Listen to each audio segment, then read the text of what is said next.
साथियों नमस्कार। आज की इस वीडियो में हम लोग बात करेंगे बिहार एसटीईटी 2019 से संबंधित। फ्रेंड्स, जैसा कि आप सभी लोग जान रहे हैं कि बिहार एसटीईटी एक ज्वलंत मुद्दा है और इसमें जो है दोनों पक्ष यानी मेरिट पक्ष और नॉट इन मेरिट पक्ष दोनों पक्ष से जो है केस हो गया है। लेकिन हमें हंसी इस बात की आती है कि मेरिट पक्ष तो अपने अधिकार के लिए जो है कोर्ट में केस किए हुए हैं, लेकिन नॉट इन मेरिट वाले किस अधिकार से जो है केस किए हुए हैं ये हमें नहीं समझ में आती है। उन्हें चाहिए क्या और क्यों केस किए हुए हैं, इन बातों को हमें पूर्ण रूप से समझ में नहीं आती। लेकिन जो मेरिट केस वाले जो हैं वो जो है नॉट इन मेरिट केस जो किए गए हैं उसमें क्लाउज 2 और क्लाउज 12 को हटाने की बात कही गई है। अब देखिए ये कितनी बड़ी हंसी की बात है कि जो विज्ञप्ति निकली और जिस विज्ञप्ति को देखकर सभी लोगों ने फॉर्म फिलअप किया, उसमें कोई ऐसा बंदा नहीं है कि जो कि विदाउट विज्ञप्ति का फॉर्म फिलअप किया होगा।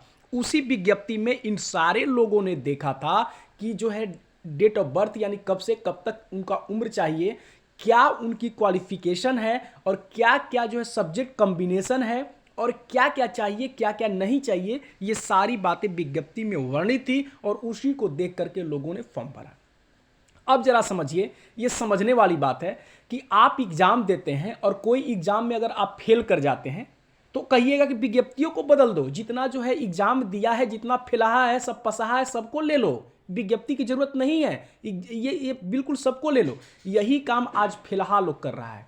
फिलहाल लोग यानी इसे इसे आप क्वालिफाइड भी नहीं कर सकते। ये फिलहाल विज्ञप्ति के अनुसार ये लोग क्वालिफाइड भी नहीं है, ये बिल्कुल फिलहाल है और ये फिलहाल लोग स्पष्ट विज्ञप्ति को बदलने की बात करता है। अरे ससुराले, तुम लोगों ने तो देखा है, स्पष्ट ढंग से देखा है कि विज्ञप्ति में ही जो वर्णित बातें हैं उनके आधार पे आप लोगों ने फॉर्म भरा, सब कुछ किया, फिर भी उसी को बदलने की चेष्टा कर रहा है। जब तुम नॉट इन मेरिट में आ गया, अगर तुम मेरिट में होता तो क्या इन बातों को बदलने की बात कहता तुम लोग? इस बातों को समझो। तुमने मैट्रिक का एग्जाम दिया, इंटरमीडिएट का एग्जाम दिया, बहुत सारे कंपटीशन का भी एग्जाम दिया होगा आप लोगों ने और सारी विज्ञप्ति को देख करके ही आप लोगों ने फॉर्म भरा होगा। क्या आप लोग उसमें फेल हुए तो क्यों नहीं चले गए सुप्रीम कोर्ट और हाई कोर्ट जाके विज्ञप्तियों को बदल दीजिए, विज्ञप्ति गलत है, हम फिलहाल हो गए, अब हमको पसहा कर दीजिए, सबको बराबर कर दीजिए। तो एग्जाम लेने की जरूरत क्या था? एग्जाम लेने की कोई जरूरतें नहीं थी। तो आपको बता दें कि जो है जो नॉट इन मेरिट के वाले जो लोग हैं उन लोगों ने जो केस किया है CWJC 17143/2021, इनमें जो है आलोक यादव के द्वारा इंटरवेन कर दिया गया है। ये आप लोग सुनिश्चित हो जाएंगे, जो भी मेरिट लिस्ट वाले हैं वो सुनिश्चित हो जाएं कि इनमें जो है मेरिट लिस्ट वाले जो है इंटरवेन कर चुके हैं। इसमें कोई हिचकिचाहट की बात नहीं है, चाहे कुछ भी हो जाए, नॉट इन मेरिट को जो है इसमें एंट्री नहीं करने दिया जा सकता। इस विज्ञप्ति से एक इतर भी जो है बर्दाश्त नहीं होगी और किसी भी कीमत पर नॉट इन मेरिट को जो है इसमें एंट्री नहीं किया जा सकता। आप चाहे कुछ भी कर लो नॉट इन मेरिट वाला, क्योंकि तुम्हें बाहर होना है तो होना है, आज हो या 1 साल के बाद हो या 2 साल के बाद हो, लेकिन बाहर तो होना ही होना है।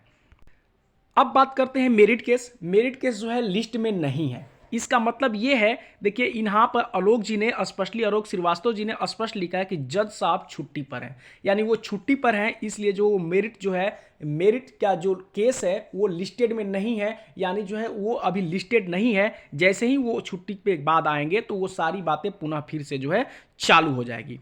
तो ये सारी बातें जो हैं आप देख रहे हैं कि यही सारी जो है बातें ये चल रही हैं और यहाँ पर स्पष्टली ढंग से आलोक श्रीवास्तव के द्वारा ही जो ये बातें कही गई कि एसटीईटी विज्ञप्ति के क्लाउज 2 और 12 को हटाने को लेकर दायर केस CWJC 17143/2021 में इंटरवेन फाइल आलोक यादव जी इंटरवेनर बने हैं। देखिए वो जो है इंटरवेनर जो है आलोक यादव जी बने हैं, जिन्हें आप सभी लोग जानते हैं, आलोक यादव जी को।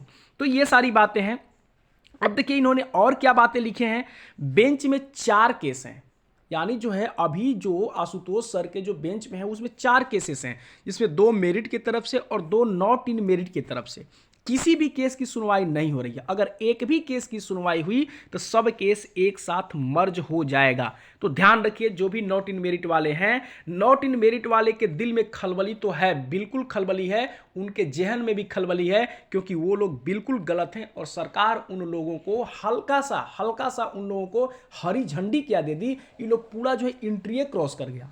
और सोच रहा है लोग कि हम ही लोग को जॉब मिल जाए, जो मेरिट वाला है वो लोग बाहर हो जाए। तो ऐसा कभी संभव ही नहीं है कि मेरिट वाला बाहर हो जाए। अगर एक भी बंदा मेरिट वाला बाहर होगा तो वो हाई कोर्ट या सुप्रीम कोर्ट का दरवाजा खटखटा देगा और निश्चित तौर पर विज्ञप्ति की ही बहाली होगी, विज्ञप्ति पर ही बहाली होगी और विज्ञप्ति की निश्चित तौर पर जीत होगी। तो जितने भी मेरिटधारी हैं उनसे नम्र निवेदन है कि वो सभी लोग जो है अपना धैर्य बनाएं, संयम बनाएं और आपस में गाली गलौज न करें, एक साथ मिलकर एक प्लेटफॉर्म पर काम करें। धन्यवाद।